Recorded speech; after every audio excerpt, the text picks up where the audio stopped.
Good morning. आज online class का पहला दिन है। 12th ए और 12th बी दोनों में अलग अलग चैप्टर शुरू होने के कारण हम लोग एक कॉमन चैप्टर आज शुरू करेंगे और वो है हेरिडिटी। हेरिडिटी यानी कि आनुवंशिकता।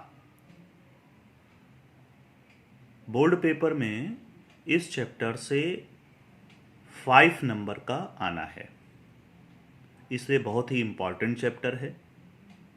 हेरिडिटी या आनुवंशिकता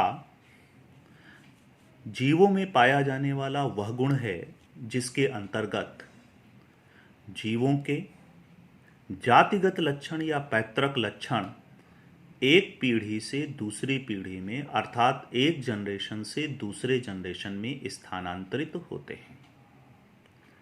आप लोग अपने चारों तरफ देखते हैं कि प्रकृति में जो जीव जिस प्रकार का होता है उसकी संतानें भी यानी उसकी नेक्स्ट जनरेशन भी उसी प्रकार के गुणों वाली होती है।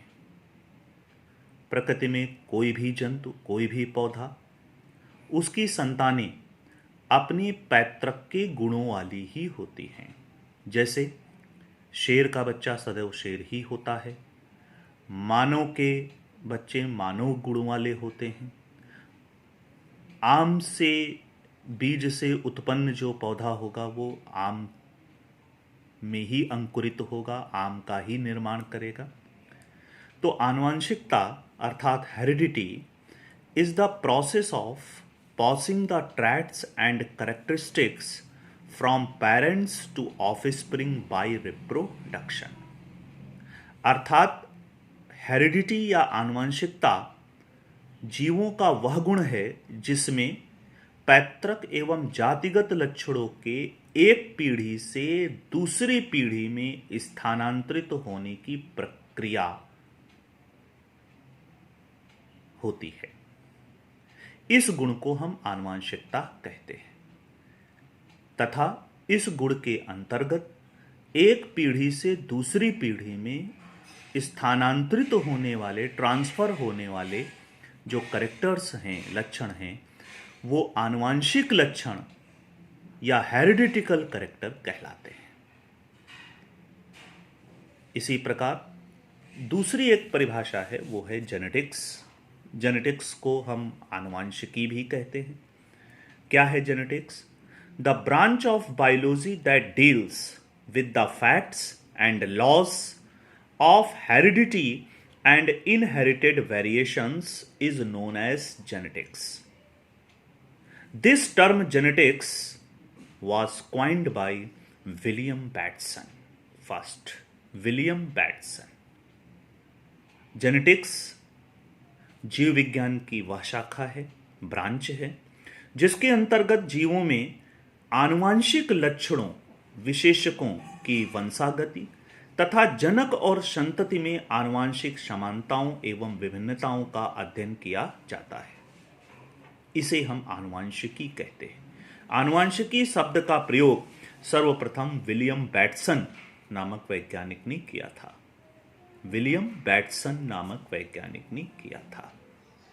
आनुवंशिकी बायोलॉजी की एक ब्रांच है जिसमें हम हेरिडिटी, आनुवंशिकता गुण का, उसकी प्रक्रिया का, उसके एक पीढ़ी से दूसरी पीढ़ी में स्थानांतरित होने की प्रक्रिया का अध्ययन करते हैं, लक्षणों की वंशागति का अध्ययन करते हैं, उसे हम आनुवंशिकी कहते हैं। आनुवंशिकता की खोज में अनेक वैज्ञानिकों का योगदान रहा, लेकिन इनमें से जो सबसे प्रमुख वैज्ञानिक हैं वो हैं Gregor John Mendel. Gregor John Mendel, जिन्हें हम आनुवंशिकता का जनक भी कहते हैं।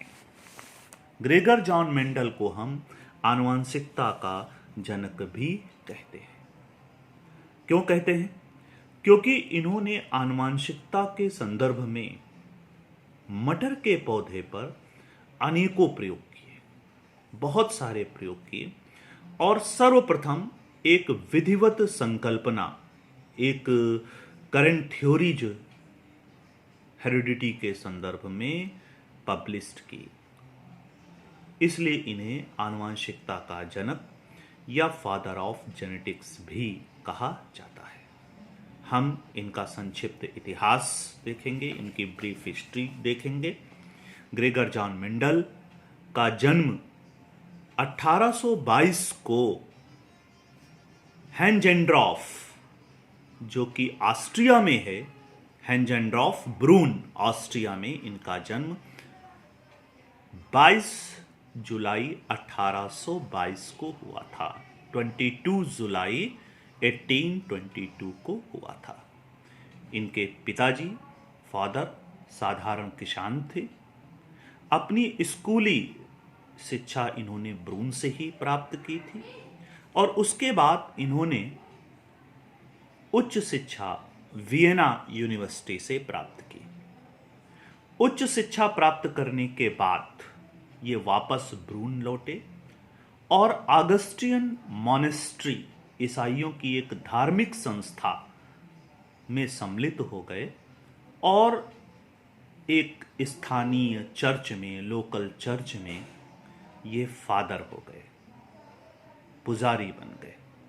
चर्च से ही एफिलिएटेड, चर्च से जुड़ा हुआ एक मॉडर्न हाई स्कूल था और उस हाई स्कूल में इन्होंने फिजिक्स, भौतिक विज्ञान और नेचुरल साइंस, प्रकृति विज्ञान में शिक्षण कार्य प्रारंभ किया, जहां पर इन्होंने लगातार 14 वर्षों तक कार्य किया। और उसी दौरान चर्च के जस्ट पीछे, बैकयार्ड ऑफ चर्च, एक छोटा सा खेत का टुकड़ा था, जिसमें इन्होंने लगातार 7 वर्षों तक, कई पीढ़ियों तक मटर के पौधों को उगाया। मटर, जिसका वानस्पतिक वैज्ञानिक नाम पाइसम सटाइवम है, उसको कई पीढ़ियों तक उगाया। और उस दौरान मटर के पौधे में जो लक्षण हैं, उन लक्षणों की वंशागति का, उनके एक जनरेशन से दूसरे जनरेशन में स्थानांतरित होने की प्रक्रिया का इन्होंने अध्ययन किया। अब प्रश्न यह उठता है कि मेंडल ने मटर के पौधों का ही चुनाव क्यों किया?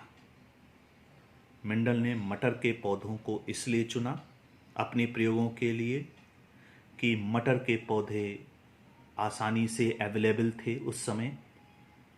मटर के पौधे में कई डिफरेंशिएटिंग कैरेक्टर, कई विभेदक लक्षण एक ही पौधे में उपस्थित थे। मटर के पौधे का पुष्प, फ्लावर ऑफ पी, बाइसेक्सुअल होता है, अर्थात उसमें मेल व फीमेल दोनों ही रिप्रोडक्टिव ऑर्गन्स पाए जाते हैं। मेल व फीमेल दोनों ही रिप्रोडक्टिव ऑर्गन्स पाए जाते हैं। और प्राकृतिक रूप से, नेचुरल रूप से मटर के पौधे में सेल्फ पॉलिनेशन ही पॉसिबल होता है। इसीलिए किए गए प्रयोग की प्योरिटी, एक्सपेरिमेंट्स प्योरिटी जो है वो बनी रहती है। दूसरी तरफ मटर के पौधे की देखभाल करना, उसकी हैंडलिंग आसान होती है, इसलिए इन्होंने मटर के पौधे का चुनाव किया। अपने एक्सपेरिमेंट्स के बाद जो इनके कंक्लूजन्स आए, जो इनके निष्कर्ष आए एक्सपेरिमेंट्स के, प्रयोगों के, तो ब्रून में एक लोकल पेपर, एक सामाजिक संस्था जिसका नाम था Brunn society for the study of natural science, Brunn society for the study of natural science, ये एक सामाजिक संस्था थी ब्रून की, जो एक लोकल पेपर पब्लिश करती थी। और उस पेपर में इनके निष्कर्ष 2 वॉल्यूम में पब्लिश्ड हुए, 2 वॉल्यूम्स में पब्लिश्ड हुए। लेकिन उस समय अन्य देशों के जेनेटिस्ट, साइंटिस्ट, वैज्ञानिकों का ध्यान इन पर नहीं गया। इसलिए नहीं किया क्योंकि इन्होंने एक लोकल पेपर में अपने सिद्धांत, अपने निष्कर्ष पब्लिश्ड किए थे। उस समय के जो महान वैज्ञानिक थे, नाइगेली या बाल्बियानी, इन्होंने अपने निष्कर्ष या पेपर उन तक नहीं पहुंचाए। दूसरा, उस समय चार्ल्स डार्विन ने अपनी नेचुरल सिलेक्शन थ्योरी पब्लिश्ड की थी और पूरा वैज्ञानिक समुदाय उनके इस नेचुरल जो सिलेक्शन का जो सिद्धांत था, प्राकृतिक चयन द्वारा नई जातियों की उत्पत्ति, उसके एक्सप्लेनेशन में लगा हुआ था, उसके स्टडी में लगा हुआ था। इसीलिए इनके निष्कर्षों पर किसी भी साइंटिस्ट का ध्यान नहीं गया। 1884 में इनकी डेथ हो गई और 1900 में तीन अलग अलग वैज्ञानिकों ने, तीन अलग अलग देशों के वैज्ञानिकों ने, जिनमें से जर्मनी के कार्ल कॉरेंस, नीदरलैंड के ह्यूगो डिव्रीज और ऑस्ट्रिया के एरिक वॉन शेरमॉक, जो कि ऑस्ट्रिया के थे, इन तीन देशों के वैज्ञानिकों ने अपने इंडिपेंडेंट एक्सपेरिमेंट किए और वही लगभग निष्कर्ष निकाले जो मेंडल लगभग 34 इयर्स पहले जो है वो दे गए थे। इन्होंने मेंडल्स के जो भी निष्कर्ष थे उनकी रीडिस्कवरिंग करी, पुनर्खोज की और उन्हें लॉ ऑफ मेंडल्स के नाम से पब्लिश्ड किया। मेंडल ने अपने एक्सपेरिमेंट्स के लिए मटर के पौधों में लगभग 7 पेयर्स ऑफ कैरेक्टर्स का सिलेक्शन किया, यानी 7 जोड़ी लक्षणों का चयन किया। जिनमें से कौन कौन से लक्षण थे? पहला, लेंथ ऑफ स्टेम, तने की लंबाई। इसके अंतर्गत एक जोड़ी कैरेक्टर टॉल ड्वार्फ, यानी लंबा और बौना। दूसरा लक्षण पोजीशन ऑफ फ्लावर, यानी पुष्प की स्थिति। इसके अंतर्गत भी एक जोड़ी लक्षण एक्सियल एंड टर्मिनल, अर्थात अक्षीय और अग्रस्थ। तीसरा कैरेक्टर फ्लावर कलर, पुष्प का रंग। इसके अंतर्गत भी एक जोड़ी लक्षण पर्पल एंड वाइट, बैंगनी और सफेद। चौथा कैरेक्टर शेप ऑफ पॉड, फली का स्वरूप। इसके अंतर्गत भी एक जोड़ी लक्षण इनफ्लैटेंड, यानी फूली हुई, और कॉन्स्ट्रिक्टेड यानी कि संकुचित। फिर पांचवा कैरेक्टर कलर ऑफ पॉड, फली का रंग। इसके अंतर्गत भी एक जोड़ी लक्षण ग्रीन एंड येलो, यानी हरा और पीला। छठा कैरेक्टर सीड शेप, बीज का आकार। इसके अंतर्गत भी एक जोड़ी लक्षण राउंड एंड रिंकल्ड, यानी कि गोल और छुर्रीदार।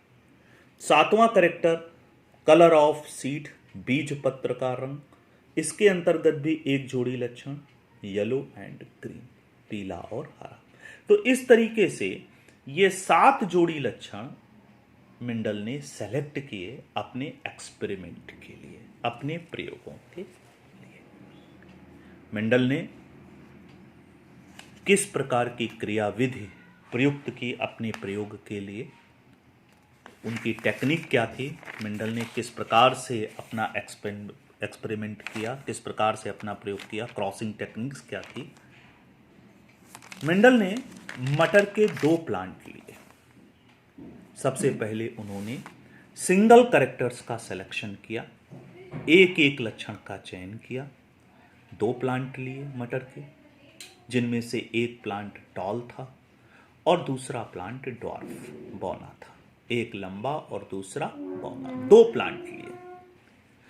एक प्लांट को उन्होंने मेल प्लांट की तरह ट्रीट किया और दूसरे को उन्होंने फीमेल प्लांट की तरह ट्रीट किया।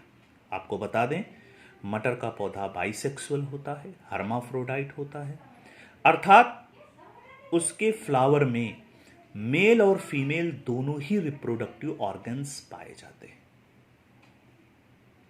यानी मेल रिप्रोडक्टिव ऑर्गन्स स्टैमेन और फीमेल रिप्रोडक्टिव ऑर्गन गाइनोशियम, कॉर्पेल, दोनों ही प्रेजेंट होते हैं फ्लावर में। लेकिन मेंडल ने फर्स्ट टाइम एक प्लांट को मेल प्लांट की तरह और दूसरे प्लांट को फीमेल प्लांट की तरह से ट्रीट किया। एक को नर पौधे की तरह और दूसरे को मादा पौधे की तरह प्रयोग किया। उदाहरण स्वरूप उन्होंने लंबे पौधे को सर्वप्रथम मेल प्लांट और बौने पौधे को सर्वप्रथम फीमेल प्लांट की तरह से ट्रीट किया। उन्होंने लंबे पौधे जिसको मेल प्लांट की तरह ट्रीट किया, उनके स्टैमेंस का प्रयोग किया, उनके पुंकेसरों का प्रयोग किया, पुंकेसरों में उत्पन्न होने वाले, स्टैमेन में उत्पन्न होने वाले पॉलन ग्रेन्स अर्थात पराग कणों का प्रयोग किया। बौना पौधा जिसे फीमेल प्लांट की तरह से उन्होंने ट्रीट किया था, उसके सभी फ्लावर्स को, पुष्पों को खोल करके चिमटी की सहायता से, फोर्सेप की सहायता से सारे स्टैमेंस यानी जितने भी पुंकेसर थे, मेल रिप्रोडक्टिव स्ट्रक्चर, उनको तोड़ करके हटा दिया, उनको निकाल दिया। इस प्रक्रिया को एमस्कुलेशन कहते हैं। इस प्रक्रिया को एमस्कुलेशन कहते हैं, यानी पुष्प से नर जनन संरचना, फ्लावर से मेल रिप्रोडक्टिव स्ट्रक्चर्स को हटा देने की प्रक्रिया एमस्कुलेशन कहलाती है।